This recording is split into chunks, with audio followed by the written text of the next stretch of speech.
A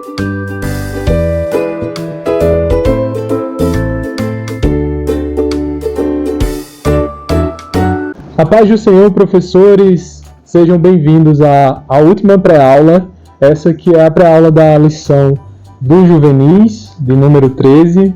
Meu nome é Márcio Ferreira, como vocês me conhecem, e eu sou professor da sala dos juvenis aqui no Templo Central, na Assembleia de Deus, em Campina Grande. O título dessa nossa última lição do trimestre é Avisos e Promessas Finais. E o seu texto bíblico está lá em Hebreus 1:1. Diz assim: havendo Deus antigamente falado, muitas vezes e de muitas maneiras, aos pais, pelos profetas, a nós falou-nos, nestes últimos dias, pelo Filho.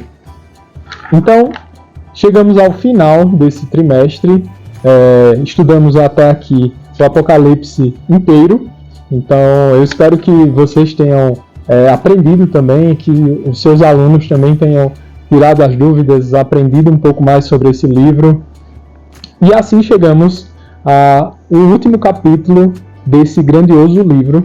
E os objetivos que norteiam essa lição são explicar as admoestações finais em Apocalipse, relembrar as promessas contidas no livro e, por fim, apresentar um encerramento do livro. As admoestações, essa palavra um pouco difícil, significa que são conselhos, são advertências, correções vindas da parte do Senhor para que vivamos na eternidade e para que estejamos em todos esses eventos aqui, que seremos recompensados, que estaremos com Ele, que estaremos num local que não tem dor, não tem choro.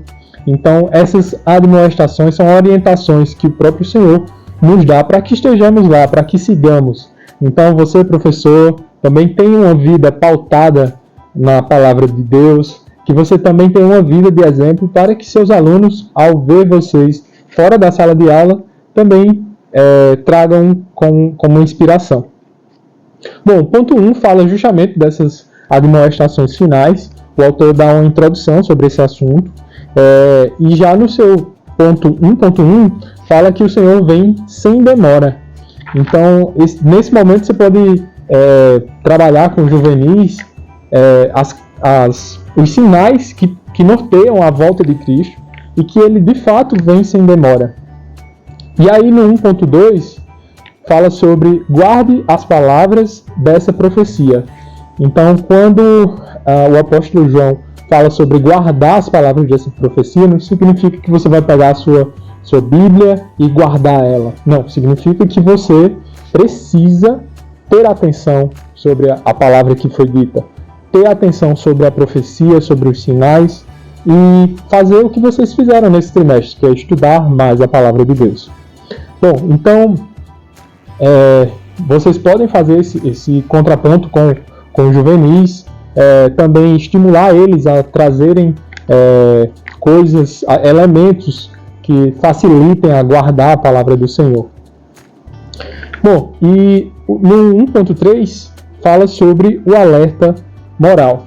Então o Apocalipse também tem esse objetivo, de trazer um despertamento, um alerta, para que você e todos estejam a par de tudo isso que acontecerá e também que vocês tomem uma atitude diante disso. Então você pode trabalhar com juvenis e deve fazer isso, estimulando eles para que eles decidam a quais senhores servir, já que não podemos servir a dois senhores. E por fim, finalizando esse tópico 1, fala sobre um incentivo à santidade. Então nesse ponto aqui, você pode trazer ou pedir para que eles tragam alguns elementos que relembrem esse compromisso que devemos ter com a palavra do Senhor, que devemos andar em santidade. No ponto 2, tem por título o Alfa e o Ômega. Então, lá no Apocalipse, no início, o próprio Jesus diz que ele é o Alfa e o Ômega, ou seja, o início e o fim. Nós, com nossa pequenez que somos e que temos, nós somos seres que dependem do tempo. Então nós conhecemos o passado, o presente e iremos conhecer o futuro. Porém, com Cristo não. Essa dinâmica é diferente, porque ele conhece tudo o que já passou, conhece o agora e também o futuro. Todos esses momentos acontecem simultaneamente. Então, você precisa explicar isso para os juvenis, né? Que nós somos seres que dependemos do tempo, mas que ele é o Senhor do tempo.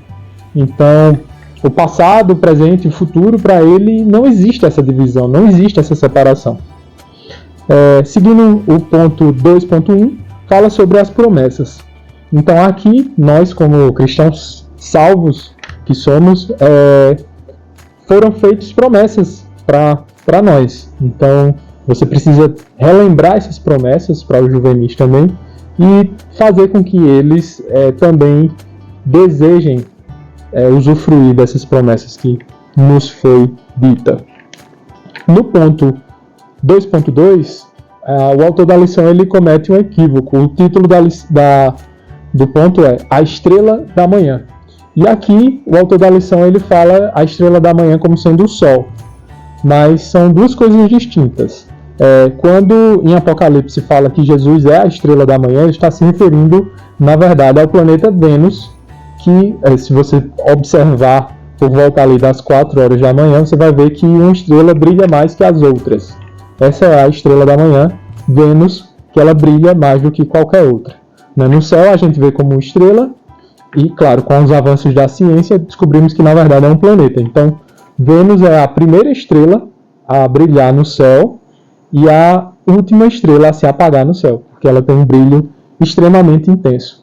E lá em Apocalipse fala que Jesus é essa luz que resplandece. Jesus é a luz, a estrela da manhã. Lá no 2.3 fala sobre a Nova Jerusalém, que estudamos na aula anterior. E aí, no tópico final, 3, fala sobre o encerramento do livro. E aí o autor da lição ele divide em 3 partes. Primeiro, o clamor do Espírito Santo. O segundo, o juízo sobre quem alterar a profecia. E, por fim, o encerramento. No ponto 2, eu gostaria de destacar uma coisa interessante, que aqui fala que as palavras do Apocalipse elas são absolutamente verdadeiras.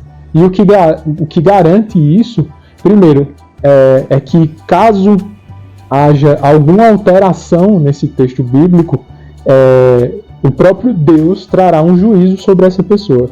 Então, isso já garante uma veracidade. E a segunda é que você pode trazer elementos que comprovam a veracidade dos livros bíblicos, que eles não foram escritos apenas por uma pessoa, como livros de outros pensadores, filósofos que são tidos como livros verdadeiros. Então, ao contrário desses outros livros, a Bíblia foi escrita em muitos idiomas, ela foi escrita por muitas cópias. Então, além de haver um juízo sobre quem alterar as palavras escritas, também a própria Bíblia, por ter diversas cópias dela, isso garante a sua veracidade. E por fim, o encerramento. E aí você pode fazer uma conclusão final, relembrando alguns pontos que estudamos lá no começo, ou trazendo alguma informação nova para eles. E claro, lendo Apocalipse 22, versículo 20. Bom, professores, eu gostaria de agradecer a vocês a atenção durante esse trimestre. Eu espero que essas aulas tenham ajudado a vocês, ajudado durante o seu planejamento de aula. Como eu digo, sempre é importante ler a lição, ler a Bíblia, ler todas as referências com muita antecedência para que sua aula saia produtiva e organizada. Então, desejo um bom encerramento para vocês, que o Senhor abençoe e até a próxima.